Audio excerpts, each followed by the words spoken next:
주일 오후에, 그러니까 주일 사역을 다 마치고 집에 돌아가는데 이제 제가 앞에 타고 아내가 옆에 타고 이제 뒤에 저희 아이들이 아주 어릴 적이었어요. 뒤에 이렇게 앉아 있는데 집에 돌아오는 길에 라디오를 켰습니다. 그랬더니 바이올린으로 이런 멜로디의 음악이 나오는 거예요. 따라라라라라 따라라라라. 어디서 많이 들어보셨죠, 그죠? 영어로는 세레나데 투 스프링이라는 제목의 음악입니다. 뭐 한국에서도 번안되어서 많이 부르는 곡인데 이 노래가 막 나오는데 둘째 아이가, 제 딸이 물어요, 뒤에서. 아빠, 이 노래는 누가 지었어?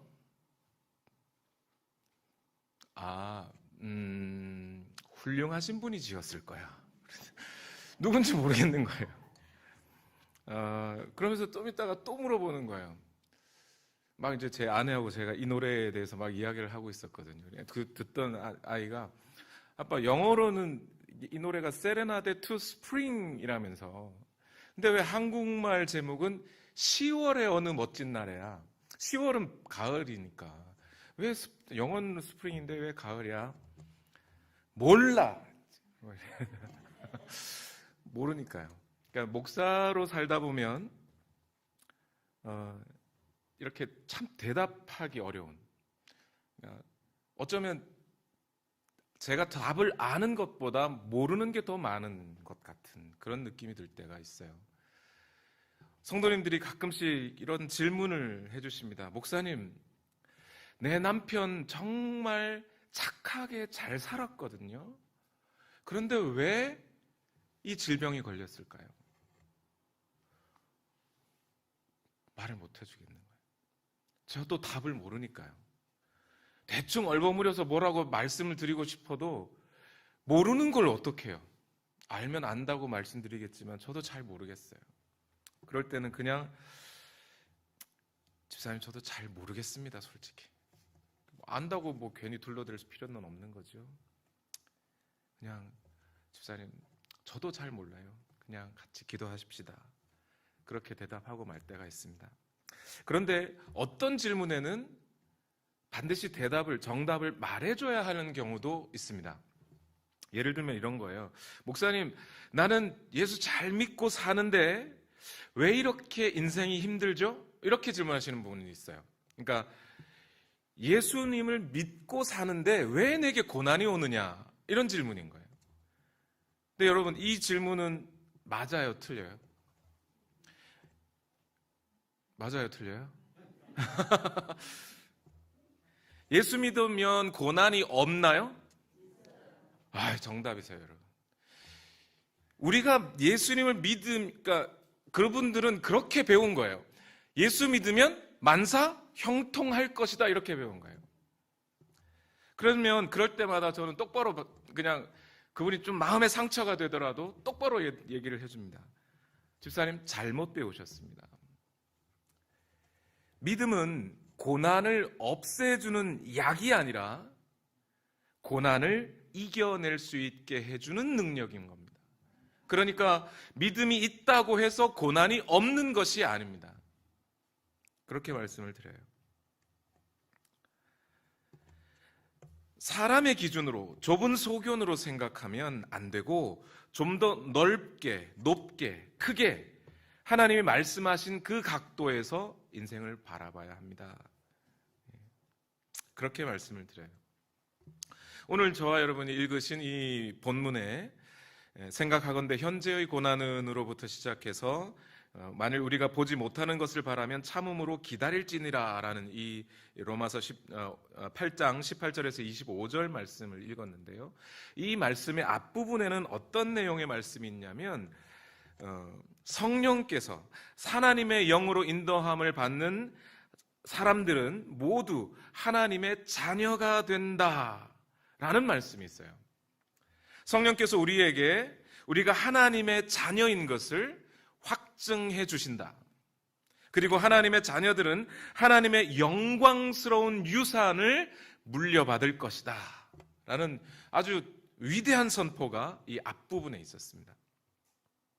그렇게 선포를 하고 나면 그 말씀을 듣는 대부분의 사람들이 마음속에 어떤 생각을 갖게 됐냐면, 아니 그러면 지금 성령께서 내가 하나님의 자녀인 것을 확증해 주시고 하나님의 그 영광스러운 영원한 유산을 우리 모든 그리스도인들이 그걸 받아 가질 수 있게 된다면 지금 주면 되잖아요.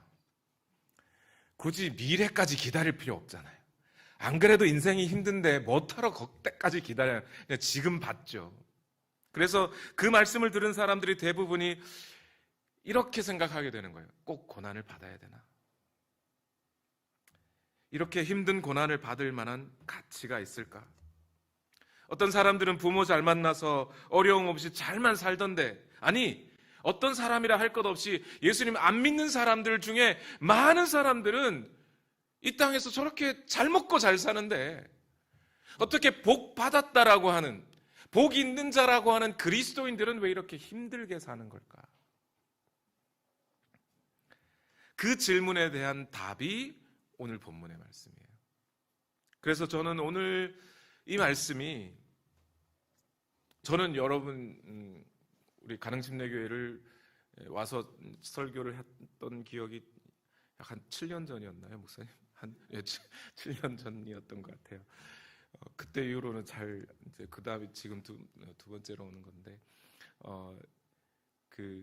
여러분의 삶이 어떠한지 저는 잘 모릅니다.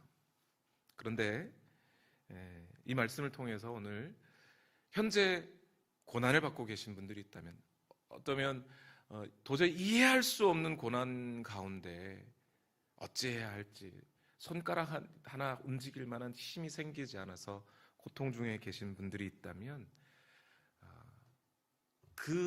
여러분 스스로가 그 고난의 의미를 발견하시고 그 고난 속에서 하나님이 주시는 참된 기쁨을 누리실 수 있기를 예수님 이름으로 축원합니다.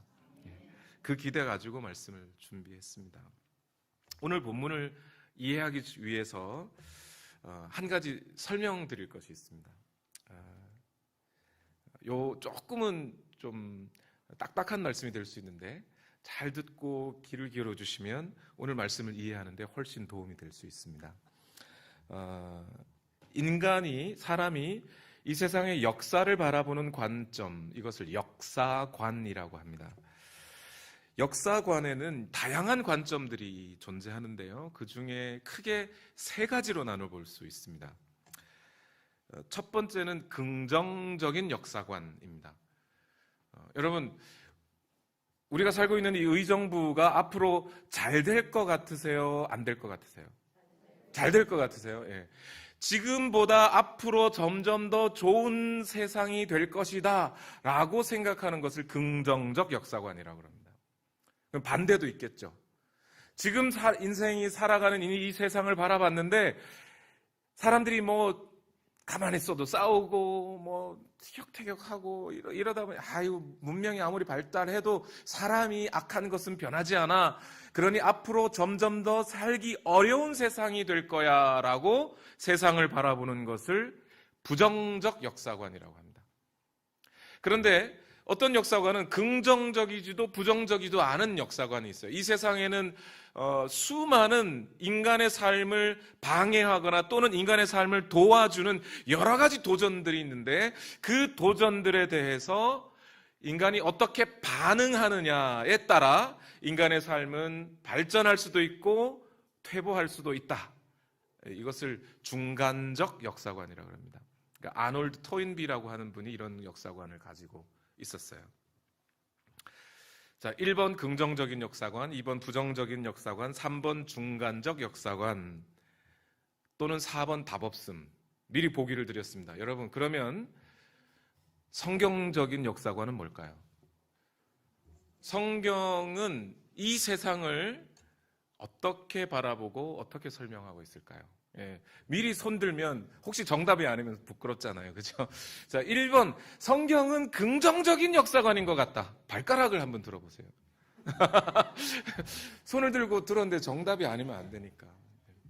2번, 부정적인 역사관인 것 같다 라고 생각하시면 왼쪽 발가락을. 중간적인 역사관인 것 같다. 대답하셨죠? 4번 답 없음. 뭘까요? 예. 미리 말씀드리면 4번입니다. 답 없음. 예. 성경은 이 세상을 바라보는 관점 자체가 앞에 지금 말씀드렸던 긍정적, 부정적, 중간적 역사관도 아닙니다.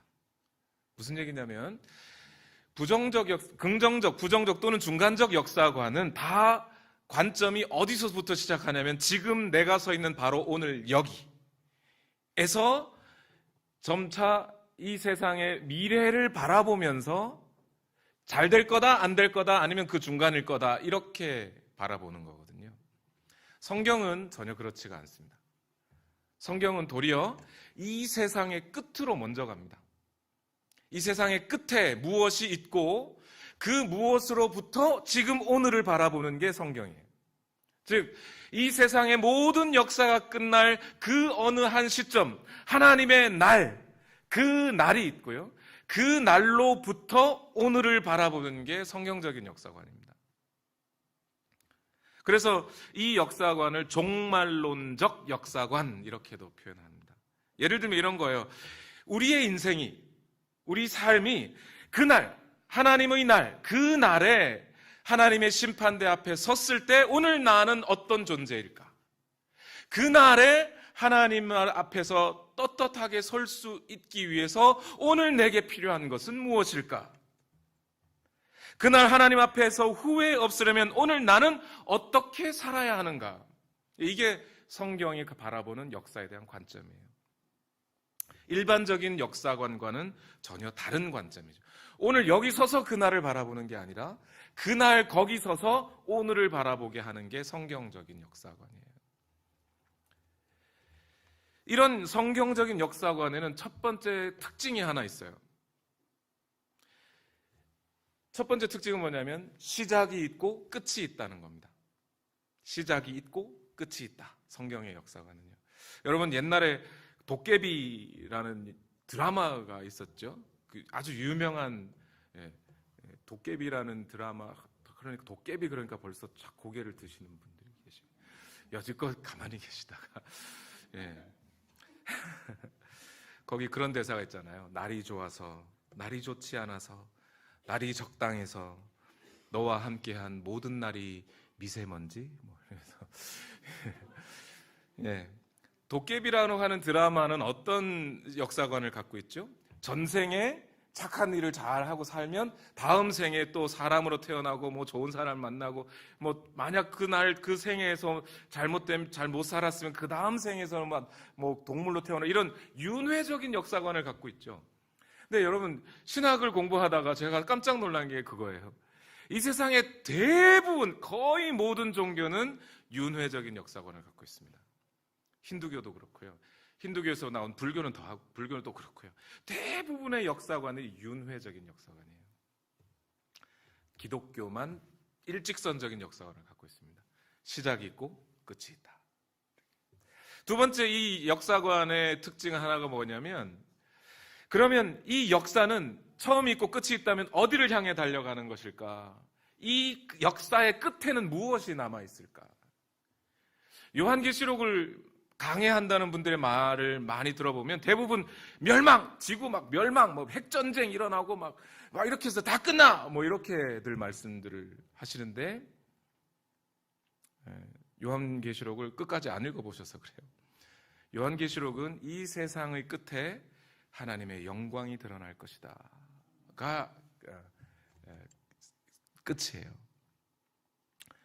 이 세상의 끝에는 하나님의 영광 그리고 그 예수 그리스도께서 이 땅에 다시 오시는 그날에 하나님의 자녀들 예수 그리스도 안에 속한 그 모든 하나님의 백성들이 그리스도와 함께 왕 노릇하는 그날이 올 것이다가 이 요한계시록의 끝이에요. 여러분 세상 사람들이 그토록 영광을 갈망하고 살아요. 그죠? 그 이유가 그것 때문에 그래요. 세 번째로 이 기독교적 성경적 역사관의 특징은 이 영광에 이르는 과정에 있는데요. 그 영광을 얻으려면 오늘 여기에서 지금 우리가 살아가는 이 땅에서 무엇을 받아야 한다? 그 영광을 얻기 위하여, 오늘 본문 읽으셨잖아요. 오늘 뭘 받는다고요? 고난을 받게 되어 있다. 좀 안타깝지만 오늘은 고난을 받는 것이다, 이렇게 말씀을 하고 있습니다. 자, 이 지점에서, 이제 어느 정도 설명을 드렸으니까 이제 조시지 마시고 이 지점에서 처음 제기한 질문으로 다시 돌아오려고 합니다. 여러분, 이 땅에서 우리는 왜 고난을 받는 걸까요? 이 고난은 과연 가치가 있는 것일까요? 세상의 역사에 관해 따르면, 누군가가 고난을 받으면 그 고난이라는 것은 겪을 필요가 있어요, 없어요? 이 세상의 가치관에 따르면 없어요. 고난은 될 수 있으면 피해야죠. 안 받아야죠. 안 받고 내가 잘 먹고 잘 살다가 내 인생 끝나고 아무것도 없으니까, 뭐 지옥이고 천국이고 뭐가 없으니까 그냥 내 인생 잘 살다가 끝나고 가면 그만이에요. 고난은 최대한 피하는 게 좋아요. 그죠? 그러나 성경적인 관점에서 그 영광의 날에 오늘 보면 이 고난은 반드시 필요한 것이었다는 겁니다. 군인들이 사격할 때 적어도 이렇게 군인들이 총을 이렇게 들고 바로 이 망원 렌즈라든지 이렇게 가늠쇠에다가 눈을 대는 게 아니고 먼저 하늘을 쳐다보죠. 그래서 그 하늘, 내 눈을 고정을 시킨 후에 다시 가늠쇠를 쳐다봐야 정확한 목표물이 조준이 돼요. 오늘 그리스도인들이 오늘 우리의 고난을 이해하려고 할 때, 내가 왜 이 고난을 받고 살아가는 것일까? 나는 왜 이 고난을 받아야 하는 것일까라고 생각할 때 그냥 내 고난을 바라보면 초점이 잘 안 맞아요. 저 영광의 날을 먼저 바라보고 그 영광의 날을 바라본 다음 현재 내가 처해 있는 이 고난의 상황을 바라봐야 그제서야 고난의 의미가 한꺼풀씩 벗겨지기 시작합니다. 그래서 오늘 그리스도인들이, 예수님을 믿는 신자들이 오늘 이 땅에서 고난의 삶을 겪고 있다면 그 고난의 의미는 과연 무엇일까? 첫 번째, 이 고난은요, 예수 그리스도께서 가신 길을 그리스도와 함께 걷고 있다는 의미가 되는 겁니다. 우리 다 같이 오늘 본문 로마서 8장 17절 말씀을 다 같이 한번 읽어보겠습니다. 읽겠습니다. 시작. 자녀이면 또한 상속자, 곧 하나님의 상속자요 그리스도와 함께한 상속자니 우리가 그와 함께 영광을 받기 위하여 고난도 함께 받아야 할 것이니라. 여러분, 우리 주 예수 그리스도께서 이 땅에서 심한 고난을 통과한 후에 영광의 몸을 입으시고 승천하셔서 지금도 하나님 보좌 우편에 계시는 것을 믿으십니까? 아멘. 그러면 그 예수 그리스도께서도 우리의 주인 되신 그리스도 예수 그리스도께서 이 땅의 고난을 통과하신 후에 지금 그 영광의 자리에 가셨다는 것을 우리가 믿는다면 그분의 종된 우리가 그분이 이 땅에서 고난을 받으셨던 것처럼 함께 고난을 받는 것도 당연한 것인 겁니다. 그래서 우리 그리스도인들은 이 고난 속에서 이렇게 생각하는 거예요. 아, 우리 주님도, 내 주께서도 고난을 받으셨지. 나도 이 믿음 가지고 고난을 받고 있구나. 그렇게 생각하면 오늘 내가 당하는 이 고난은 뭐가 되는 거예요? 아, 나는 우리 주 예수 그리스도께서 받으신 그 고난을 나도 함께 받고 있는 것이니 이 고난이 좋은 거예요, 나쁜 거예요? 좋은 것이 되는 거죠. 그 고난은 지금 예수 그리스도를 따라가고 있는 나 자신을 증명해 주는 것이 되니까요. 그래서 오늘 사도행전 5장의 말씀이 고난을 받는 그리스도인들에게는 매우 중요한 본문이 될 수 있는 겁니다. 사도들이 예수 그리스도의 이름으로 복음을 증거하기 시작했어요. 그런데 그 유대 종교 지도자들은 이 그리스도인들, 처음 그리스도인들이었던 베드로와 야고보와 이런 예수님의 제자들을 유대 종교에서 반하는 이단적인 사상이라고 하면서 그 사람들을 잡아 가뒀어요. 매를 쳤습니다. 감옥에 가둬놓고 풀어주면서 계속 잡아줄 수는 없으니까 풀어주면서 다시는 예수 그리스도 이름으로 뭐라도 가르치지 말라라고 하면서 풀어줍니다. 그때 사도들이 어떤 반응을 보였을까요? 사도행전 5장 40절과 41절 말씀에 이렇게 말씀합니다.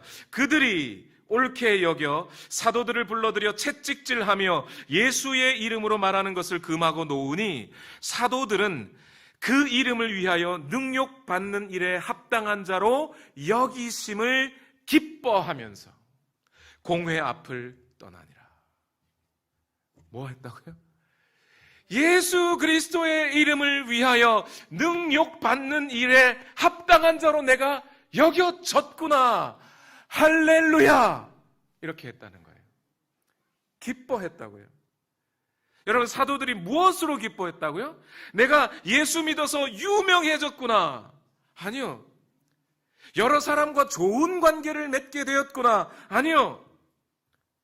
내가 사역을 통해 내가 바라던 하나님의 비전을 성취하게 되었구나. 아니요. 그런 것으로 기뻐한 게 아니라 내가 그리스도께서 가신 길을 똑같이 걸었더니 그리스도를 박해한 세상이 나도 박해하는구나. 우리가 가는 길이 주님과 같은 길과 똑같이 가는구나. 할렐루야. 세상도 나를 그리스도인이라고 인정해 주는구나. 할렐루야. 그렇게 기뻐했다는 거예요. 여러분, 사도들이 살아가면서 보였던 그들의 기쁨의 이유와 여러분의 기쁨의 이유가 같은가요? 말죽거리에 땅 샀는데 그거 2배 올랐어. 할렐루야.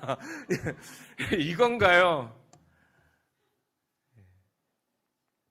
여러분, 이 말씀을 준비하면서 제 머릿속에 떠올랐던 사람이 허드슨 테일러라는 분이 계세요. 선교 역사를 공부할 때 빠지지 않는 분입니다. 이분은 어떤 분이냐면 중국 선교를 하셨던 분인데요. 중국에서도 중국 내지 선교사입니다. 그러니까 대부분의 그 당시 선교사들이 중국 선교를 하기 위해서 바닷가로 갔어요.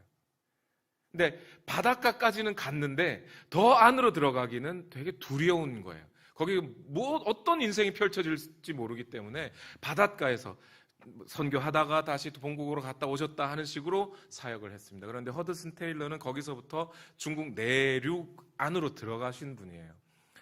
그래서 이분의 사역을 중국 내지 선교라고 말을 합니다. 제가 이제 우리 유현진 목사님 아파트 위층에 살 때 저희 애들이 너무 뛰어가지고 너무 미안하긴 했는데 저희 애들이 잠을 안 자거든요. 밤 12시에도 뛰고 막. 근데 그 2층에서 살 때 제가 이제 선교와 관련된 과목을 듣고 있었어요. 근데 미국에 처음 간 저도 그렇지만 제 아내나 아이들은 심심하죠. 그래서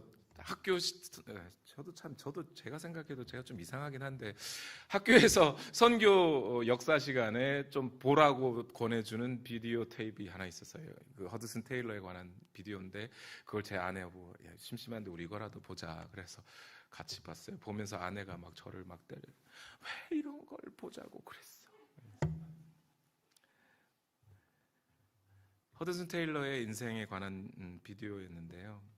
인상 깊은 것은 그 생애가 허드슨 테일러의 그 유명세에 비해 너무나 비참하다는 겁니다. 중국 내지로 들어간 지 얼마 되지 않는 1867년 8월 사랑하던 딸 그레이스가 폐렴으로 죽습니다. 그리고 1970년 2월 약 3년 후죠. 5살 난 아들 세뮤얼이 결핵성 장염으로 죽습니다. 같은 해 9월 6개월 후에 태어난 지 얼마 되지 않던 아들 노엘이 죽습니다. 태어난 지 20일 만에. 그로부터 13일 후에 사랑하는 아내도 32세의 나이로 죽습니다. 얼마 후 허드슨 테일러 자신마저 폐렴에 걸려서 더 이상 사역을 할 수 없게 됩니다. 결국 허드슨 테일러는 영국으로 돌아가죠. 영국에 돌아온 그는 하나님이 자기 인생을 다루시는 방식에 대해서 도저히 이해할 수 없는, 납득할 수 없는 심각한 영적인 침체 가운데 빠졌다고 합니다. 내가 왜 도대체 이렇게 고난을 받아야 하나? 기독교 신앙이라는 것이 도대체 뭘까라고 하는 고민 가운데 오랜 시간을 보냅니다. 말로 할 수 없는 침체기를 겪고 허드슨 테일러는 그 침체의 바닥을 치고 일어나서 45세, 저보다는 조금 젊었을 때네요. 45세에 다시 중국으로 들어갑니다. 자, 이제 중국으로 다시 들어간 허드슨 테일러에게 고난은 끝났을까요? 네. 예상하셨다시피 고난은 끝이 없습니다. 선교의 소명을 가지고 두 번째 만난 아내가 선교하다 또 죽습니다. 이 정도면 그만해야죠. 이제 영국으로 돌아가도 하나님, 저 이제 그만 돌아갈래요. 그래도 하나님도 그래 수고했다 이러지 않으실까요? 그죠? 그런데 그는 계속 갑니다. 그리고 그는 선교 사역 속에서도 죽는 순간까지 이질이라는 병이 따라다녔답니다. 얼마나 고통스러웠는지 유언장을 미리 작성해둘 정도였대요. 그러다가 1900년 5월에 중국의 의화단 사건이 중국 전역을 휩쓸었는데요. 이 의화단 사건에 135명의 선교사와 53명의 선교사 자녀들이 살해되는데요. 대부분이 중국 내지 선교회 소속 선교사들입니다. 결국 1905년 73세의 나이로 허드슨 테일러가 죽습니다. 말 그대로 그리스도와 함께 고난받는 것으로 기뻐하고 영광으로 여기면서 살지 않으면 그 인생은 살 수가 없는 거예요. 많은 사람들이 허드슨 테일러가 중국에서 이루어낸 어떤 선교적인 열매들보다 그의 삶의 그 비참한 현실 속에서도 끝까지 그 길을 걸어갔던, 그래서 그 중국 땅에 묻혔다는 그 사실에 많은 사람들이 도전과 감동을 받습니다. 여러분, 오늘 여러분들이 어떠한 고난을 받고 있다면, 그리고 그것이 과연 예수 그리스도를 믿는 것 때문이라면, 여러분, 내가 지금 받는 이 고난은 그리스도와 함께 받는 것이라는 이 사실을 잊지 마십시오. 두 번째, 오늘 우리가 현재 받는 고난은 어떤 의미가 있을까요? 그것은 하나님의 나라가, 우리 성도들에게는 하나님의 나라가, 이 땅이 아니라 하나님의 나라가 진정한 본향이라는 것을 확인하는 근거가 됩니다. 신자들은, 그리스도인들은, 하나님의 자녀들은 이 땅이, 이 세상이 주는 잠시의 행복에 눈멀어서 여기다가 눈을 두고 머리를 쳐박고 살아야 할 사람들이 아니라 우리의 생각과 마음을 하나님의 나라에다 두고 거기서 살아야 할 사람이라는 사실을 증명해주는, 확인해주는 근거가 오늘 우리에게 주는 고난이라는 겁니다. 좀 더 쉽게 얘기하면 우리는 그 고난을 통해서 내 본향은 여기가 아니요 하나님의 나라지 라고 확인하게 된다는 겁니다.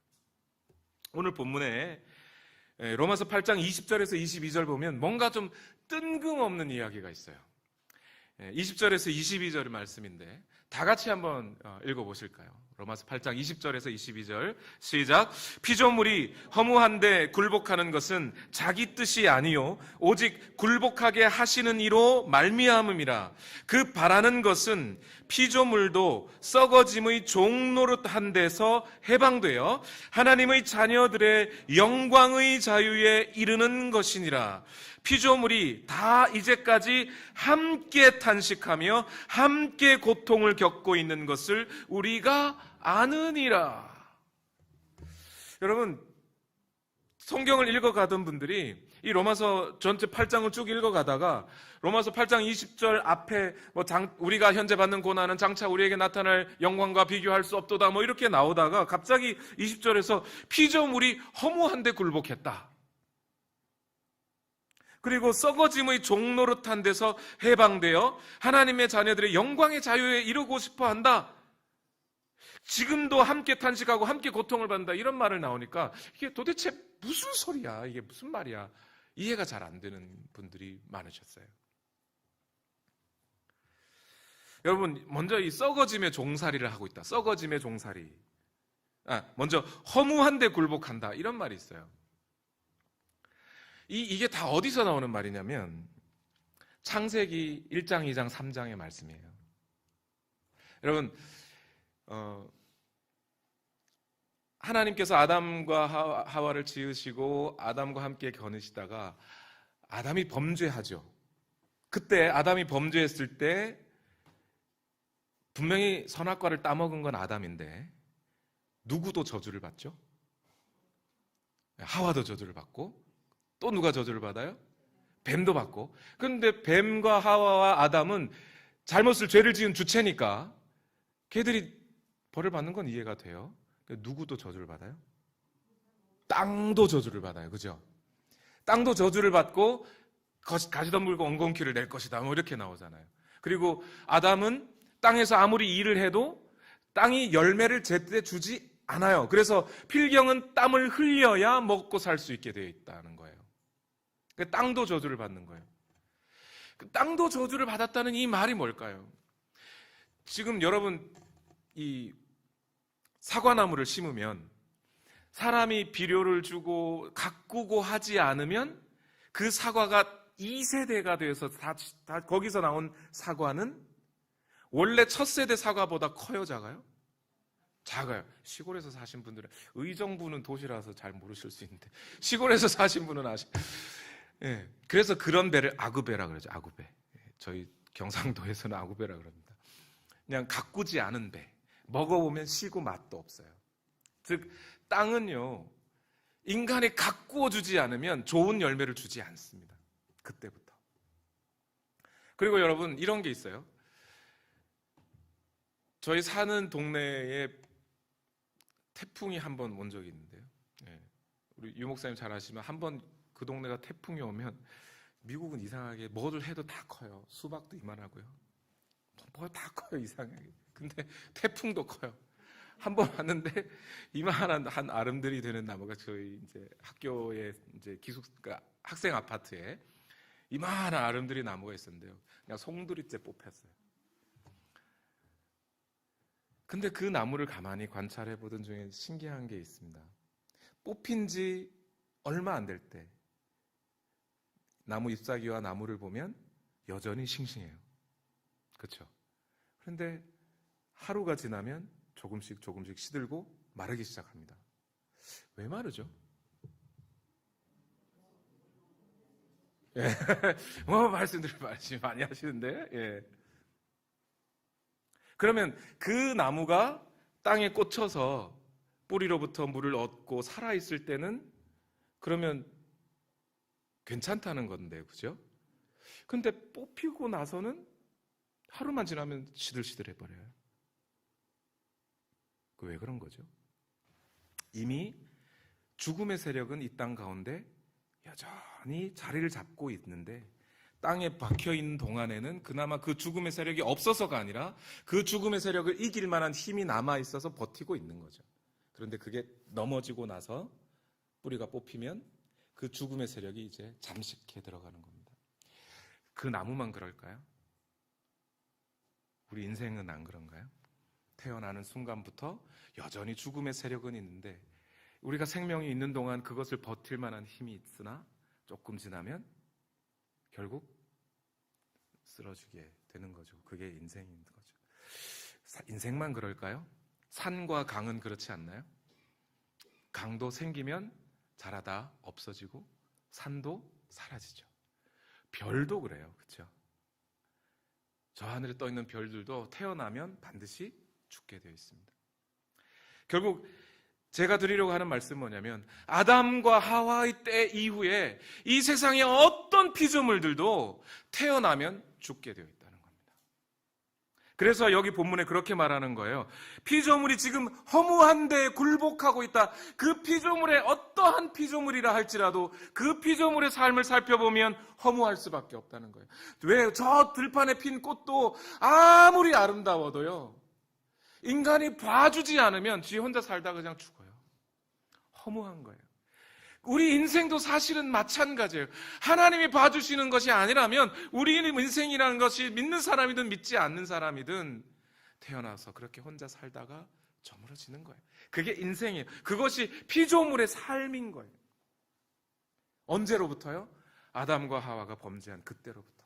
땅이 저주를 받았던 그때로부터 지금까지 그 자체는 하나님의 법이라 변함이 없는 것입니다. 그래서 21절에 피조물도 지금 썩어짐의 종 노릇을 하고 있다. 그리고 22절에 피조물이 지금 함께 탄식하며, 누구와 함께요? 우리 인간과 함께 탄식하고 있고 인간과 함께 고통을 받고 있다. 그러면 사도 바울이 이 얘기를 왜 하는 거예요, 도대체? 왜 이 얘기를 갑자기 하는 거예요? 인간이 살아가는 동안 수많은 피조물들을 보게 될 것이지만 그 피조물들은 우리의 의지가 될 수 있다, 없다? 없다는 거예요. 걔들도 같이 고통을 받고 있는데 뭘 걔들을 의지하냐는 겁니다. 이 세상은 더 이상 우리의 의지가 아니라는 거예요. 특히 그리스도인들에게는. 하나님의 저 영원한 나라의 시민권을 받고 살아가는 우리는 비록 이 땅의 고통이 힘들고 고난이 된다 할지라도 이 세상을 의지할 것이 없다는 겁니다. 이 세상의 재물들도 의지할 것이 아니라는 거예요, 여러분. 거기에 기대지 마세요. 안타까운 게 있어요. 제가 부교육자로 살아가는 동안에, 그 사역을 하는 동안에 저희 목사님으로부터 들은 이야기. 목사님이 이렇게 기도하면 이렇게 치료를 받는 그런 역사들이 많이 있었거든요. 그런데 어떤 분이 급하게, 목사님 밤에 새벽에 기도하고 있는데 연락이 와서 어느 병원에 와서 지금 자기가 아파서 지금 암에 걸려서 죽게 됐으니 목사님 와서 기도 좀 해주십시오 그랬다는 거예요. 그래서 목사님이 자기 기도하다가 마치고 얼른 병원으로 쫓아가셨대요.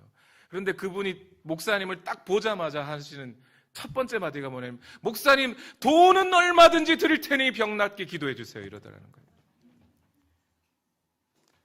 그 말을 들은 목사님이 안타깝지만 그 자리에서 돌아서서 오셨대요.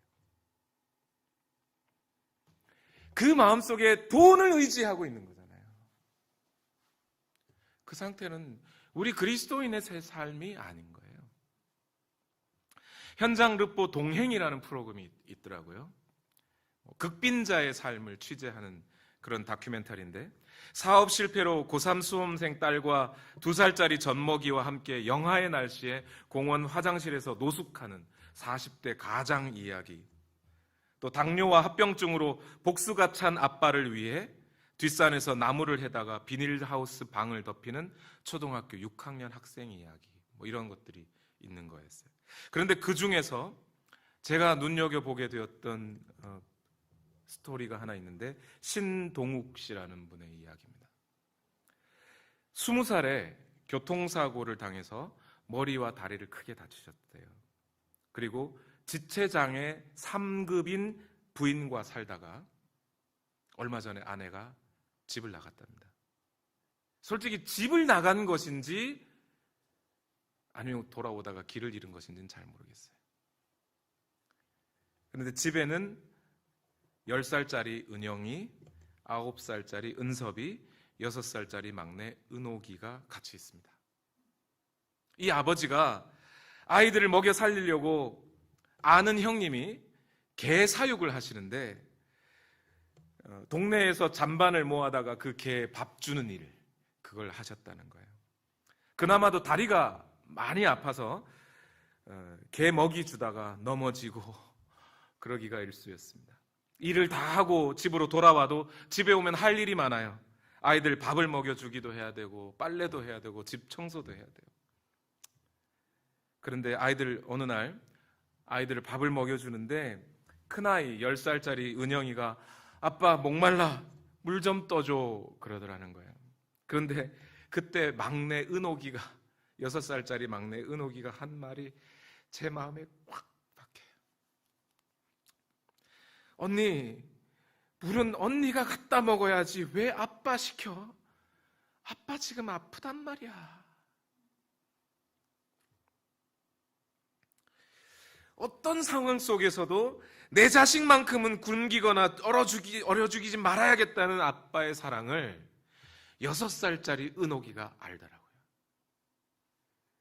그런데 이 아이들에게, 그리고 이 아빠에게 마지막 소원이 하나가 있는데, 그게 뭐냐면 엄마랑 같이 살고 싶은 거예요. 이 아이들은 지금 맛있는 음식을 먹는 게 소원이 아니에요. 좋은 옷을 입어보는 게 소원이 아니에요. 엄마랑 같이 살았으면. 그 고통 속에서도 아이들은 자기가 정말 마음을 둬야 할 대상이 누군지 알더라는 거예요. 아니, 오히려 그 고통 속에서 진짜 참 행복이 어디로부터 오는지를 알더라는 겁니다. 우리 그리스도인들은 우리 인생의 참된 소망과 안식은 바로 하나님께 있다는 사실을 무엇을 통해서요? 오늘 우리에게 주어지는 고난을 통해서 알게 되는 겁니다. 이 세상은 더 이상 내 집 아니요.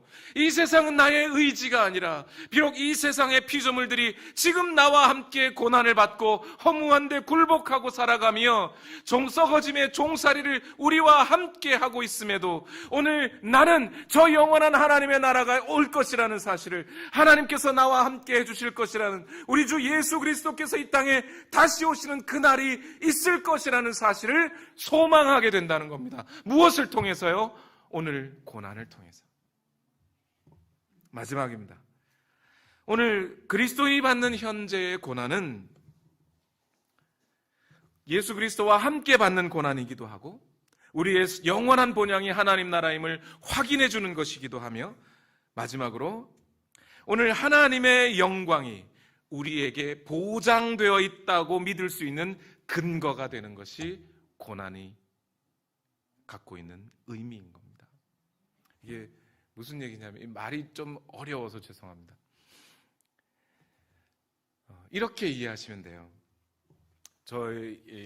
제 고향이요, 경상북도 봉화군. 이쯤 되면 사람들이 그 봉화마을이요 이래요. 아니요, 그 봉화마을이 아니고 그 봉화마을은 경남에 있고요. 경상북도입니다. 강원도 바로 밑에. 봉화군 명호면 도천 1, 2가 제 고향입니다. 근데 그 서울에서 그 봉화 쪽으로 이제 가려다 보면 중령 터널을 지나야 돼요. 지금은 양양 쪽으로 가는 양양 쪽에 가는데 터널이 한 11km짜리 터널이 뚫려 있더라고요. 그게 이제 최장 터널이었는데 국내에서 그 터널이 생기기 전에 중령 터널이 제일 길었어요. 중령 터널이 약 한 4.5km 정도 됩니다. 되게 길어요. 지루할 정도로 길어요. 그런데 저희가 이제 아이들하고 같이 차를 타고 가다 보면 중령 터널 되면 아이들이 막 터널이 기니까 재밌어요. 막 이렇게도 하고 숨어 막 이러기도 해요. 그러면 둘째 아이가 꼭 그 얘기를 합니다. 이제 아빠 고향 다 왔네. 그거 지나면 아빠 고향이거든요. 아빠 고향 다 왔네.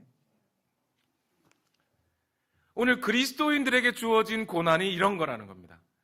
그리스도인들이 고난을 받고 있으면 내가 지금 나의 본향으로, 내 고향으로 잘 가고 있구나. 다 왔구나. 조금만 버티면 되겠구나를 확인시켜주는 게 오늘 우리가 당하는 고난이란 말입니다. 요셉 이야기를 여러분 아시죠? 보통 사람들은 요셉 그러면 이 이집트 땅에서 국무총리가 돼서 높은 자리에 올랐구나, 총리가 되기까지 고생 좀 했겠구나, 이 정도로 이해를 하시는 것 같아요. 그런데 여러분, 요셉에게 국무총리가 된 게 좋을까요? 박사과정에 공부를 하는 분들에게 뭐가 제일 힘드세요? 흔히 박사한다 그러면 다들 대단하십니다 이렇게 생각하지만 그 사람들 나름대로 어려움이 있거든요. 뭐가 제일 힘드세요? 물어보면 답답해서, 앞이 보이지 않아서 힘들어요. 그래요.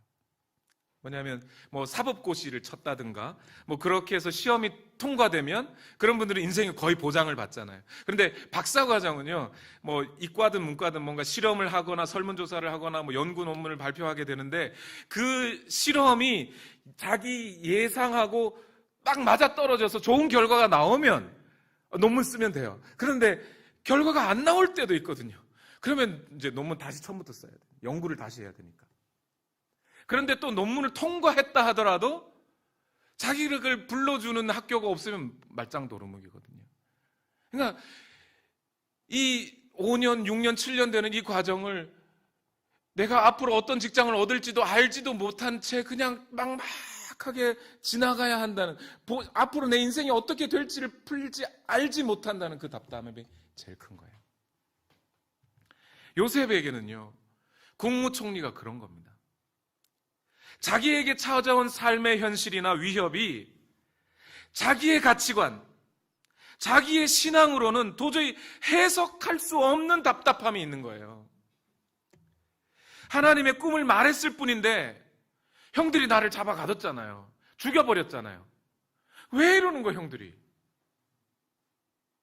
이해를 할 수 없는 거거든요. 그러고 거기서 감옥에서 그 동굴에서 나와가지고 끌려간 곳이 이집트인데, 가자마자 누구요? 보디발의 아내 농간에, 아니 자기가 잘생겼어도 그렇지 어떻게 그 아줌마가 그렇게 덤벼요. 이해할 수 없는 그런 고통. 그러고 감옥에 들어갔어요. 감옥에 들어갔는데 성경을 잘 읽어보면 몇 년형이라는 얘기가 없어요. 그냥 들어가죠. 군대는 요즘은 뭐 2년도 안 되더라고요. 근데 2년이건 3년이건 간에 군대 가면 첫날, 군대 들어간 입소한 첫날 이 청년들이 많이 울어요.